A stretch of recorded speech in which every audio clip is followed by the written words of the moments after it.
Los arqueólogos son personas increíbles, capaces de hacer hablar hasta las piedras. Esto ocurre, por ejemplo, con los instrumentos de piedra usados por nuestros antepasados prehistóricos. Mediante el uso de determinadas técnicas pueden saber de qué forma se hicieron estas herramientas líticas y el uso que se les dio, así como también la forma en que fueron empleadas. Para hablarnos de todas estas cuestiones nos acompaña hoy en Sin Distancias José Manuel Maillo Fernández, que es profesor de prehistoria en la UNED y una especialista en huellas de uso del Paleolítico o traceología, que él mismo nos presenta a continuación.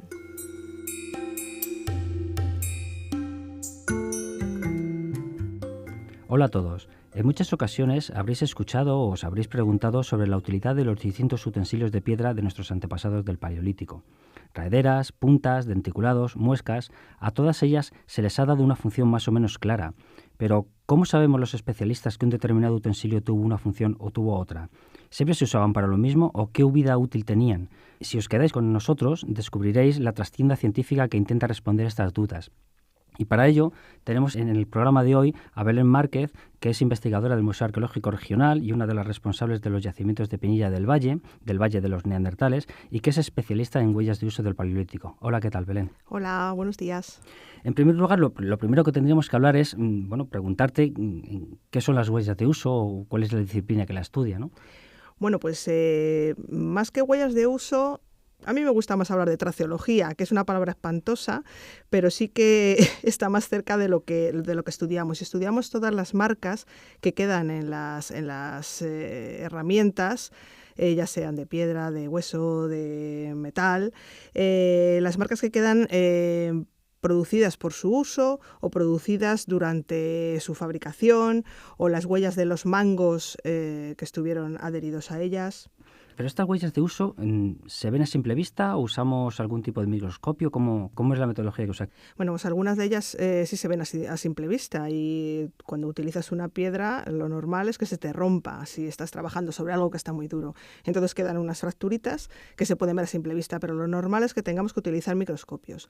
Utilizamos microscopios desde los de menos aumentos, que son las lupas binoculares, hasta los de más aumentos, que son los microscopios electrónicos de barrido. Uh-huh.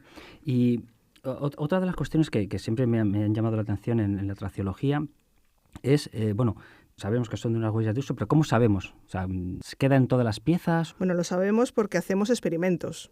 El arqueólogo que trabaja en este tema tiene que hacer una serie de experimentos y crearse sus propias huellas. Esas huellas luego se comparan con las arqueológicas y así podemos determinar para qué se ha utilizado una pieza o qué le ha ocurrido a esa pieza. Y siempre, ¿tenéis una colección de referencia genérica o tenéis que adaptarla al estudio que estáis, al yacimiento o a las piezas que estáis estudiando? Bueno, efectivamente cada arqueólogo tiene su colección de referencia particular, porque primero nos hemos tenido que formar y luego cada yacimiento es un mundo y cada materia es un mundo. Entonces, para cada estudio tenemos que ampliar un poquito más nuestra colección, conocer las características particulares de cada herramienta o de cada materia prima. Y en el caso, por ejemplo, del Paleolítico, vamos a centrarnos un poco más en este periodo. ¿Se ha hecho experimentación sobre todas las materias primas? O sea, ¿podemos saber huellas de uso sobre basaltos o sobre sílex o sobre cuarcita o sobre cuarzos? Sí, sobre todo, desde un principio, sobre todo se ha trabajado con herramientas de sílex. Eso fue lo primero que se hizo, pues que es donde se desarrollan mejor las huellas, donde se ven mejor, porque es una materia prima muy homogénea.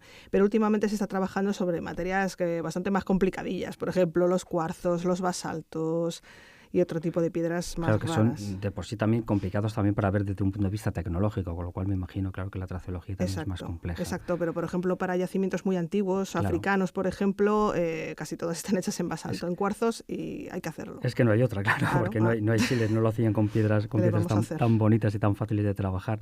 Sí. Pero las huellas de uso no es una disciplina antigua, ¿no? Desde el inicio de la prehistoria, es bastante más moderna, por así decirlo, y además tiene una historia muy divertida, ¿no? Sí, Bueno, pues un señor ruso que se llamaba Semenov, en los años 30 se dio cuenta de que efectivamente en los filos de las piezas quedaban una serie de marcas una vez que se utilizaban. Entonces, pues el problema que teníamos es que nadie en Occidente leía ruso, y este señor jamás salió de Rusia, a pesar de que él trataba con investigadores occidentales como Bordes, por ejemplo. Entonces realizó sus trabajos, publicó sus trabajos primero en ruso, y no fue hasta el 64 cuando su gran obra, que es la tecnología prehistórica, aparece en Occidente. A pesar de eso, como no explicaba demasiado bien cuál era su metodología, pues la gente se quedó un poco, en fin, pues esto tiene posibilidades, pero no sabemos cómo hacerlo. Y fue ya en los años 80 cuando Larry Keeley, un investigador americano, fue el que publicó su primera gran obra, que fue la que nos dio una pista a todos los demás. Y a partir de ahí se crearían, me imagino, que diferentes escuelas para trabajar huellas de uso. Sí, porque unos trabajaban con microscopios de bajos aumentos, más en la línea de los rusos, otros con altos aumentos, por ejemplo, Larry Keeley.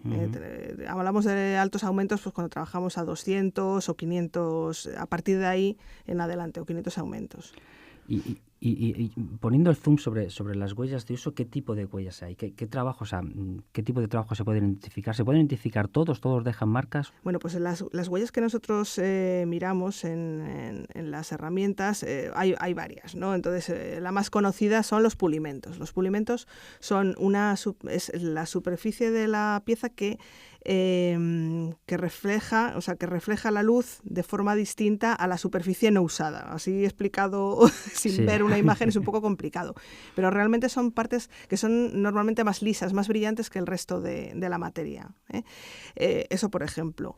Suelen ser muy distintas dependiendo de la materia prima que se utilice. Las estrías son muy interesantes porque nos indican cómo se ha movido esa pieza. O sea, no solo el trabajo que se ha hecho con ella, sino claro, cómo se mueve esa pieza.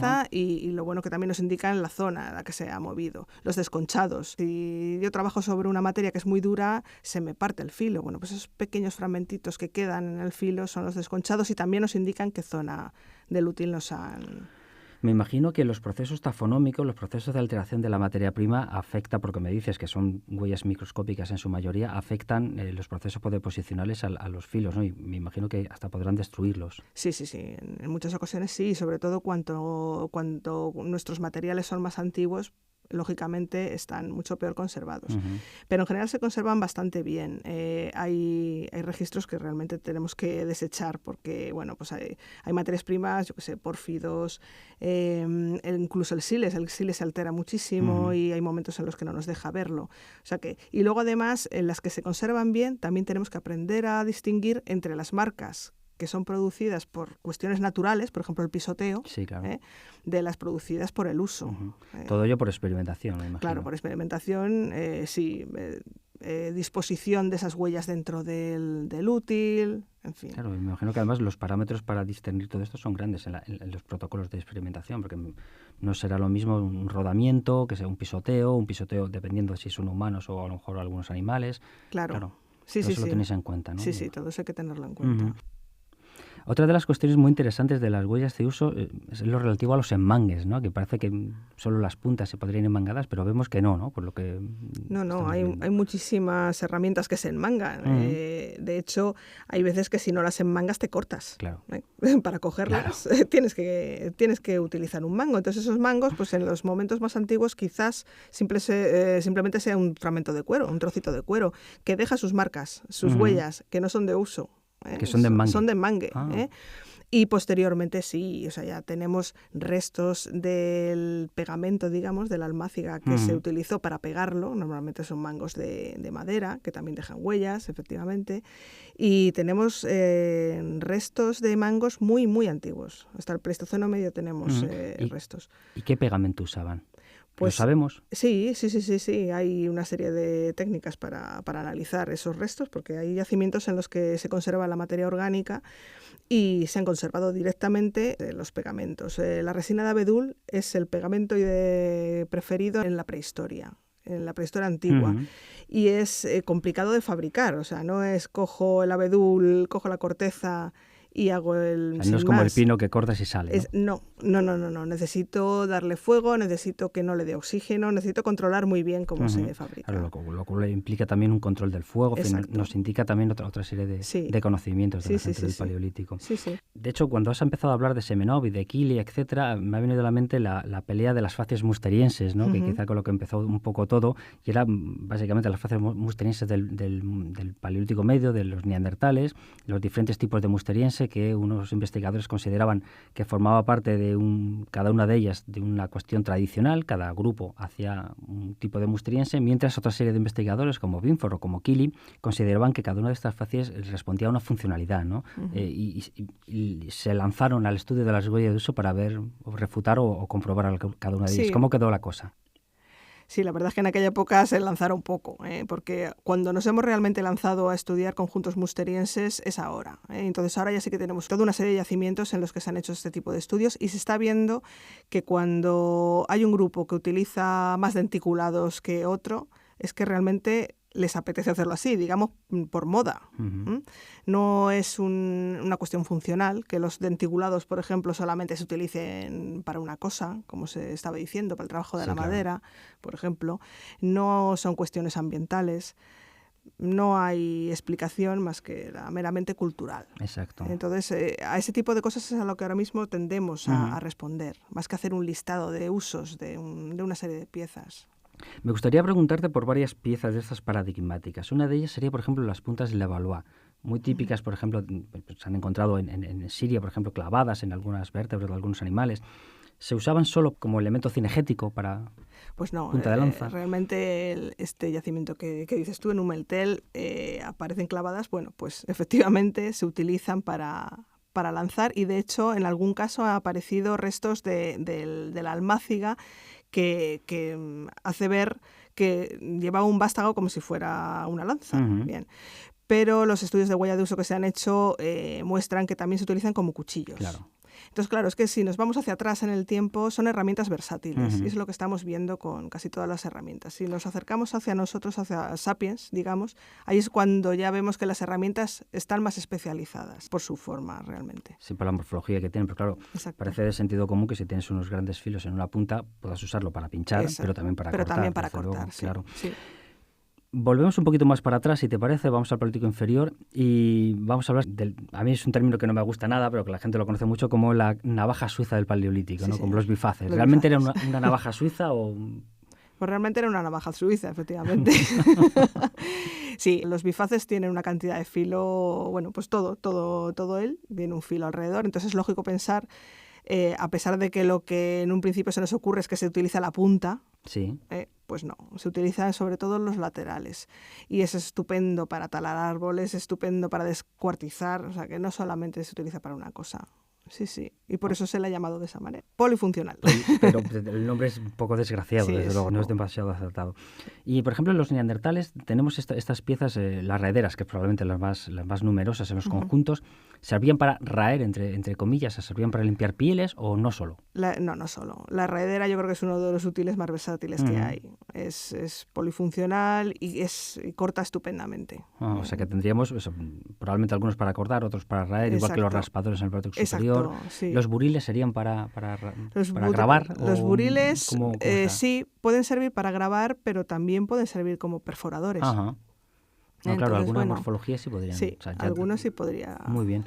Bueno, pues hasta aquí el programa sobre las huellas de uso que hemos denominado Cuando las piedras hablan. Muchísimas gracias, Belén, por contarnos estas cosas que hacéis en el Museo Arqueológico Regional de Alcalá de Henares y hasta la próxima. Muchísimas gracias a vosotros. Hasta luego a todos. Adiós.